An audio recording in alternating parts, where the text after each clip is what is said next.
Hello, आज सकाळी अंघोळ करून माझं आवरून घेतलं. त्यानंतर पहिलं काम पिलूला दूध पाजायला घेतलं. असं मस्त असं टीव्हीवर कार्टून लावून पिलूला छान असं दूध पाजून घेतलं. आजकाल पिलूची खूपच नाटकं चालू आहेत. दूध प्यायला नकोच बोलते.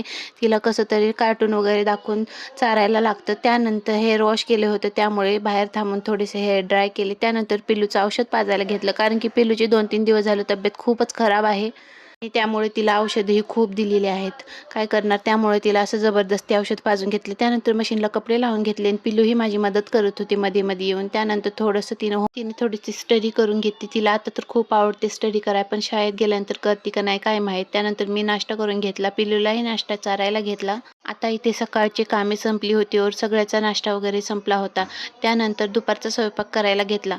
दुपारच्या स्वयंपाकामध्ये इथं मी टोमॅटोची चटणी करत होते. मला खूपच आवडते, माझी फेव्हरेट आहे ती. इथं कांदा, जिरे, मोहरी, लसूण घालून तडका लावून घेतला. त्यानंतर त्यामध्ये टोमॅटो टाकला आणि मसाले टाकून घेतले. हळदी, काळी मिर्च पावडर, धनिया पावडर वगैरे मसाले टाकून, मीठ टाकून व्यवस्थित फ्राय करून घेतलं. त्यानंतर हे सगळं याला तेल सुटल्यानंतर त्यामध्ये 2 चम्मच शेंगदाण्याचं कूट टाकून घेतला आणि वरून कोथिंबीर टाकून गार्निश करून घेतलं. आणि आज टोमॅटोची चटणी खूपच टेस्टी झाली होती आणि कलरही खूप छान आला होता.